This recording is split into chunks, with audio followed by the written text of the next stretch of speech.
Eh bien bonjour à tous pour cette pour un nouveau petit cours après une longue pause. Euh, donc c'est toujours Babibo, deuxième dan ou premier dan selon l'humeur, voilà. Euh, donc là c'est une partie que je déterre, hein. Une vieille partie que j'ai jouée il y a très longtemps. Vous voyez en haut c'est Rémi 7ème Q contre Guillaume 7ème Q. J'étais effectivement 7ème Q. Euh, donc c'est une partie que j'ai jouée il y a 8 ans. Il y a 8 ans et il y a 8 ans j'étais un boucher, ce que je suis toujours un petit peu quand même, hein, mais mon gros défaut c'était que je voyais des combats partout, je lisais toutes les séquences et j'ai toujours un peu ce problème, donc c'est un peu pour ça que j'ai envie de commenter cette partie parce que en fait ça me permet de, en regardant mes parties que j'ai jouées il y a très longtemps, ça me permet de voir que j'ai toujours les mêmes défauts. Et ça m'aide dans ma thérapie, que je continue, qui pour l'instant m'a fait pas mal progresser ces derniers temps, j'ai l'impression. Donc voilà, qu'est-ce qui se passe quand on est fort au combat? Eh bien, enfin, quand on est fort en lecture, eh bien, on joue des coups compliqués. C'est un défaut que j'ai vu chez plein de joueurs, hein, des joueurs qui jouent des coups très très compliqués. Et donc en fait, comme ils compliquent la partie, généralement ils vont s'en sortir bien parce que l'adversaire va se tromper à un moment donné. Et le résultat, c'est que, eh bien, ils sont confortés dans le fait que leurs coups sont bons, puisque, enfin, inconsciemment, leurs coups, les coups qu'ils jouent et qui sont mauvais, parce ils laissent des faiblesses, ils jouent trop complexe. Ces coups qui sont mauvais, eh bien, ont pour eux un bon résultat. Donc inconsciemment, ils vont continuer à penser que ces coups qui sont bizarres sont bons pour eux. Voilà. Donc ça, c'est un défaut qui est hyper fréquent chez les joueurs de Go. Il faut se faire punir un petit peu ses bons coups ses mauvais coups comme ça pour progresser, je pense. Donc si vous êtes comme moi, si vous êtes comme ce que j'étais avant, il faut jouer contre des joueurs plus forts, hein, et c'est comme ça que je suis devenu premier dan. C'est en jouant contre d'autres premiers dan, en me faisant punir systématiquement tous mes coups abusifs. Et maintenant j'ai un style un peu moins abusif, un peu plus tempéré, où j'essaie de jouer des formes solides, j'essaie de régler mes problèmes avant d'attaquer l'adversaire, et je pense que c'est beaucoup mieux. Alors voilà, on va regarder cette partie, et puis je vais essayer de me concentrer sur les deux, trois points de la partie, où je joue des coups vraiment déraisonnables, où je perds complètement le sens global parce que je regarde que ce qui se passe dans le local. Voilà. Et je pense que c'est des défauts qui sont tellement courants chez les Q que ça vaut le coup de les regarder. Voilà, et bien bonne partie. Voilà, donc je suis blanc, je joue des coups bizarres, hein, comme je disais. Je suis blanc et je complique la partie. Alors pour l'instant, rien à dire, je pense que noir joue très bien. Et c'est là que voilà, je commence à jouer un coup bizarre. Alors je sais plus exactement ce qui se passe dans ma tête. Je suppose que j'aime pas les résultats classiques quand blanc joue ici, c'est le coup normal. J'aime pas les résultats classiques, donc je joue un coup, j'expérimente un coup, et ça va effectivement me servir, puisque dans la partie, je vais avoir un bon résultat, alors que ce coup est fondamentalement assez mauvais. Bon, c'est pas une grosse erreur, hein, je l'ai vu dans un manuel de Joseki, mais c'était un Joseki qui a été joué il y a très longtemps, et aujourd'hui les pros considèrent que c'est mauvais, donc bon, c'est pas hyper mauvais. Alors pourquoi c'est mauvais? D'abord il faut essayer de voir dans ce Joseki, la pince est très serrée, et à cause de cette pince serrée, si blanc passe, noir peut jouer ce coup-là qui connecte ses pierres, qui permet à noir de connecter ses pierres ensemble. Hein, maintenant, on ne peut pas couper, hein, si blanc essaie de couper absolument, et eh bien, il se fait soit prendre en chichot en A, soit capturé en B. Donc noir est connecté. Donc il est connecté, et donc à cause de ça, et eh bien, tout ce que blanc peut faire, c'est faire comme ça, et connecter ses pierres. Donc noir se retrouve avec un gros mur, et blanc est obligé de vivre à l'intérieur. Donc après je connais plus le Joseki, mais peut-être que c'est ça, et puis ouais, je sais pas, enfin peu importe. L'important c'est que voilà, si blanc ne rajoute pas de coups, noir connecte ses pierres entre connecte ses pierres, et fait quelque chose de solide. Alors pour cette raison, en général, il vaut mieux couper pour blanc. Donc voilà, comme ça. Comme ça, c'est le plus simple. Il y a d'autres coups comme ça, mais bon, ça ne m'intéresse pas vraiment. Alors, pourquoi, donc qu'est-ce qui se passe quand blanc joue un coup comme ça? Eh bien, il y a une faiblesse. Il y a une faiblesse là, dans le Kema ici, c'est que noir peut couper. Alors qu'avec le Toby, c'est pas possible. Hein, le Toby ici. Là, ça ne coupe pas. Mais avec le Kema, ça peut couper. Et à cause de cette faiblesse, eh bien, noir peut profiter. Donc noir, en la partie, il a joué ça, et je pense que c'est un bon coup. J'ai juste montré ce qui se passe si noir coupe directement, parce qu'il peut le faire. Donc noir coupe. Blanc ne doit surtout pas se laisser couper le Kema, là c'est un coup complètement forcé. En fait, la partie de là, la lecture est assez facile, parce que tous les coups sont forcés. Quand blanc joue là, noir doit jouer là, il doit surtout pas se laisser couper sa forme. Et maintenant, il n'y a pas vraiment le choix. Blanc doit faire Atari ici, sinon il a un résultat, il doit faire vivre sa pierre ici, sinon il a un résultat affreux. Hein. Admettons que blanc joue là, le résultat est affreux pour blanc. Donc blanc doit faire vivre sa pierre, comme ça, et là, il est obligé de traverser ici. Donc c'est agréable de traverser, mais finalement, oui, vous allez voir que le résultat n'est pas très très bon pour blanc. Donc pour noir, on a envie de jouer là, mais si on fait ça, à ce moment-là, blanc va pousser encore, et finalement, blanc fait un gros coin. Donc noir va dire, ma pierre en R4 est morte, et je vais la sacrifier entièrement. Voilà, et comme ça. Et donc là, on voit que eh bien, noir a une influence terrible, hein, il est très très solide, et c'est très très bien, ça correspond très très bien à son Fuseki de début de partie. Notamment le Hoshi ici, noir développe dans les deux directions, enfin je pense que c'est un résultat tout à fait bon pour noir. Voilà. Noir n'a pas joué un mauvais coup, enfin, donc il avait cette possibilité, hein, donc c'est utiliser la faiblesse ici. Noir n'a pas joué un mauvais coup, il a joué comme ça, pourquoi pas, donc il menace de couper là aussi. Bon, j'ai pas, et là maintenant je trouve pas de bon coup pour blanc. Hein, mettons que, je sais pas, hein, blanc cherche absolument à protéger sa connexion. Et là maintenant, blanc se retrouve avec un groupe faible, il n'est pas vivant, hein, c'est difficile de vivre. Donc pour blanc, c'est très désagréable. Donc blanc est obligé de trouver autre chose. Alors dans la partie, j'ai joué ce coup-là. J'ai joué ce coup-là, et donc là encore, c'est typique. Là, c'est vraiment une grosse erreur. C'est typique de mon style de l'époque. Donc je cherche des coups de combat. Donc là pour noir il n'y a qu'un seul coup, c'est de jouer la forme, hein, empêcher blanc de jouer ici. Ce serait une trop jolie forme pour blanc. Donc noir peut le faire, donc il le fait. Et à ce moment-là, blanc est très embêté. Le seul coup qu'il ait, c'est que celui-là. Et là on voit que blanc a une faiblesse. Si noir joue en A, blanc doit répondre en B. Sinon il se fait couper. Donc noir va jouer comme ça, hein, qui menace l'Atari. Et là je sais pas comment blanc fait. Hein, comment dire, s'il fait ça, ça veut dire qu'il accepte que plus tard noir fasse ça, donc il le fera pas tout de suite parce que sinon blanc fait ça. Donc voilà, il traîne une faiblesse, voilà, il traîne une faiblesse. Pendant ce temps là, noir développe dans toutes les directions et c'est très agréable pour noir. Voilà, donc il ne faut pas laisser des faiblesses comme ça.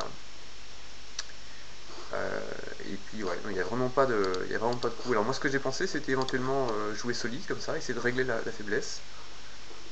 Comme ça, et puis voilà, donc là le nœud de bambou c'est bien solide. Et là, pour noir c'est un peu embêtant parce que il doit jouer à la fois en A et puis en B. Et il peut pas faire les deux à la fois. Donc moi si je serais noir, si j'étais noir, oula, si j'étais noir, et bien je jouerais comme ça, et puis là probablement blanc va jouer comme ça, et il pince en quelque sorte la pierre ici, tout en isolant, en enfermant ce groupe là dans le coin. Je pense que c'était le coup le plus raisonnable. Donc vous voyez, l'idée c'est simplement, voilà, j'ai une faiblesse. Quand noir joue là, j'ai une faiblesse. Je me contente de régler mon problème. Hein, non pas comme ça, mais par le moyen le plus sûr, comme ça. Et puis après, on verra bien ce qui se passe. Hein, avant d'attaquer les pierres adverses, je règle le problème. Bon. Donc voilà, assez typique de mon style de l'époque. Et donc, comment dire, noir va faire une erreur, il joue ici, il joue ici, et donc moi, je me retrouve avec un bon résultat. Donc ça, c'est typique de ce qui m'arrivait tout le temps quand j'étais 7ème Q. Je jouais des mauvais coups, et puis mon adversaire ne punissait pas, et j'ai un bon résultat. Et à cause de ce bon résultat, eh bien, je vais continuer à penser que mes mauvais coups sont des bons coups. En fait, c'est pas vrai. Donc voilà, il faut faire attention à ça. Il faut... Voilà. Alors, regardons un petit peu la suite. Moi, j'ai envie d'avancer maintenant sur une autre erreur que j'ai jouée un peu plus tard. Alors, c'est une partie que je gagne, hein, je crois. Hein. Mais je pense qu'il y a quand même énormément d'erreurs de ma part. Hein. Donc voilà, alors maintenant noir joue ici, et là c'est encore assez typique des erreurs de 7ème Q. Là, noir laisse une faiblesse, ici. Laisser une faiblesse à l'adversaire, ça veut dire permettre des possibilités. Et donc là, en l'occurrence, j'ai une possibilité qui est vachement intéressante, qui est celle-là, la coupe. Alors pourquoi c'est intéressant? Non pas parce que je capture 2 pierres, capturer 2 pierres c'est pas vraiment passionnant, mais surtout je fais vivre mes pierres. Hein. Mes pierres n'étaient pas vraiment vivantes, toutes mes pierres ici, une fois que je capture les 2 pierres, elles sont vivantes. Donc ça m'arrange pas mal. Donc quand blanc coupe, bon, si noir fait ça, il rentre sur la 2ème ligne. C'est peut-être possible, mais moi ce que je vois c'est que les pierres ici vont être isolées, et que donc bon, blanc devrait arriver à s'en sortir, à se sortir de son problème avec ce groupe-là. Maintenant, il n'y a plus vraiment de problème de vie. Et dans la partie, noir a choisi de sacrifier tout de suite. Bon, je ne sais pas si c'est bon, mais ça ne m'intéresse pas forcément de regarder ça. Voilà, donc on voit que il reste une coupe ici, les pierres ici ne sont pas stabilisées, donc blanc est vivant, enfin c'est un résultat affreux pour noir ça. Donc pour noir, en fait, comme d'habitude, il ne faut pas attaquer trop sévèrement, il ne faut pas attaquer trop fort, ça c'est trop fort ça. C'est laisser des faiblesses, c'est attaquer en laissant des faiblesses. Il faut construire patiemment son truc à soi, et puis espérer pouvoir attaquer un peu plus tard. Maintenant, blanc, qu'est-ce qu'il va faire? Il va probablement attaquer le groupe ici, et puis bon, c'est une autre partie. Mais blanc est toujours faible, et un jour ou l'autre, il va le payer. Voilà. Donc la partie. Revenons sur la partie. Alors oui, il y a un 6ème Dan qui a commenté cette partie, donc j'ai un petit peu d'aide quand même pour savoir si les coups sont bons ou pas.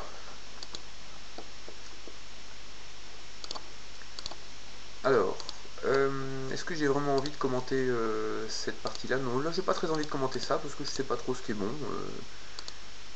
En tout cas, ce qui est sûr, c'est que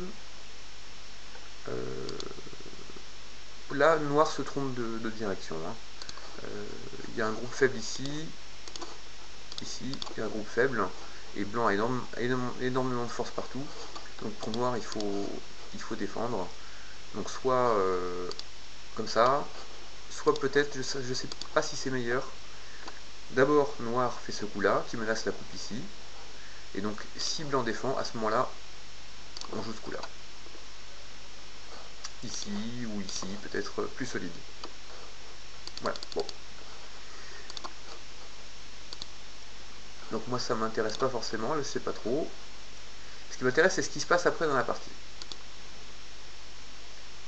Alors, bon, je suis un peu gourmand, hein, j'ai un peu peur, en fait. J'ai peur des moyeux de mon adversaire.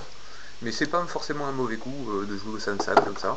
Quand il y a un Hoshi ici, là, et puis que c'est développé des deux côtés, le Sansan, donc jouer ici, c'est quasiment toujours une bonne idée. Blanc va faire des points dans le coin en CNT, et Bon, enfin, je pense que c'est un bon coup, hein. Donc ça, c'est un coup à conseiller. Voilà. Bon, le noir se trompe de direction. Mais c'est pas ça qui m'intéresse. Ce qui m'intéresse, c'est ce qui se passe après. Voilà. Donc j'ai eu mon coin. Et noir, eh bien, il est un peu... il est un peu serré, quoi, hein. Il a un mur. Enfin, ce qu'on peut voir déjà, c'est que ce mur ici, eh bien, il n'est pas dans la bonne direction, hein. La pierre ici, K2, elle sert à rien. Donc pour noir, il aurait mieux valu, je pense, bloquer de l'autre côté. Bon, première chose. Et puis, c'est comme ça. Et puis la pierre ici est très très proche du mur. Donc déjà, le résultat est très très bon pour blanc. C'est déjà la catastrophe pour noir. Mais malgré tout, eh bien, je suis quand même jaloux. J'ai quand même eu peur de ce moyau qui s'est développé. Et j'ai joué un coup. Voilà, j'ai joué ça. J'ai joué ça et j'ai joué ça parce que j'ai peur. Il ne faut pas avoir peur. Il faut déjà avoir conscience que noir n'est pas si gros que ça, que le territoire noir est pas très gros. Et donc il ne faut pas s'inquiéter. En jouant ça, blanc en fait se crée un groupe faible. Donc dans la partie, c'est ce qu'on va voir. Ça va permettre à noir d'utiliser son mur. Il va couper la pierre blanche du reste et puis comme ça pouvoir déclencher un combat. Et c'est ce qu'il veut, noir. Noir, il a un mur, il ne veut pas faire un moyau avec. Il ne veut pas faire du territoire avec, ce serait trop petit. Il préfère lancer un combat. Donc voilà, mauvais coup. Le 6ème dan qui a commenté la partie a dit bon, pourquoi pas jouer comme ça tranquillement, et puis comme ça, juste pour montrer que bah, finalement le moyeu noir il est gros mais il est un peu surconcentré. Blanc dans le coin il fait quasiment autant, enfin il fait autant de points, donc c'est pas gênant pour blanc de jouer solide. Une autre possibilité que ouais, c'est un peu tard maintenant, hein. Ouais, bon. Une autre possibilité qu'il y a, c'est d'utiliser la coupe qui est là. Donc peut-être menacer un coup par là. Bon, bref, peu importe. Alors, donc voilà. Donc là c'est normal, noir coupe les pierres. Et là je joue un coup. Je sais pas pourquoi je jouais ce coup là. Maintenant j'hésiterai pas une seule seconde. Dans cette situation, moi je suis blanc, je réfléchis pas. Je joue ici. Et là, à l'époque, eh bien, je sais pas pourquoi, je cherchais à sauver toutes les pierres. Je sais pas, je devais voir des faiblesses sur les pierres ici, j'en sais rien, mais là, il n'y a vraiment aucun intérêt à sauver cette pierre-là. Enfin, il y a un intérêt, c'est vrai que ça fait des points, mais c'est s'alourdir et c'est s'assurer d'une attaque sévère de la part de noir. Là maintenant, si blanc joue là et que noir coupe, et eh bien blanc va sacrifier comme ça. Et puis là maintenant, soit connecter ces pierres comme ça, je sais pas, soit le 6ème dan proposer ce coup-là, je le trouve bizarre, mais voilà, enfin voilà, noir est tout petit, le territoire de noir est ridicule, et donc c'est très bien comme ça. Mais ce coup-là, là, c'est vraiment super mauvais. C'est vraiment super mauvais. Ouais. Donc noir coupe.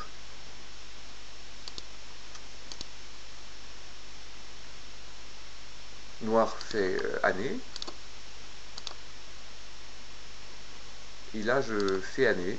Donc vous voyez, noir fait de l'influence vers le coin. Et voilà. Alors, ce que le 6ème dan disait, c'était que à ce stade, blanc devrait jouer comme ça.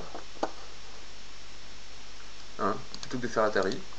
On sait pas trop. Là, le chichot serait bon. Ouais, le chichot serait bon pour blanc, ici. Donc ça, c'est un très bon coup, ça. Hein. Hein, si noir joue ici, la pierre ici n'est pas encore morte. Et donc il reste encore des problèmes pour blanc. Hein, forcer l'Atari ici, c'est pas une bonne idée. Donc par exemple là, ce que fait noir, c'est il règle pour l'instant le chichot marche pas pour noir, donc il joue une pierre comme ça, et puis il fait le chichot.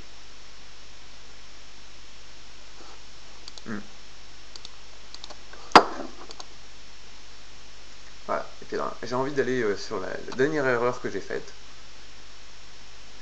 Et ça montre tellement bien le style que j'avais à l'époque. Donc là, noir joue ici, donc il cherche à déstabiliser la pierre ici. Je pense que c'est un bon coup. Donc c'est exactement, on pouvait s'attendre à avoir un résultat pareil.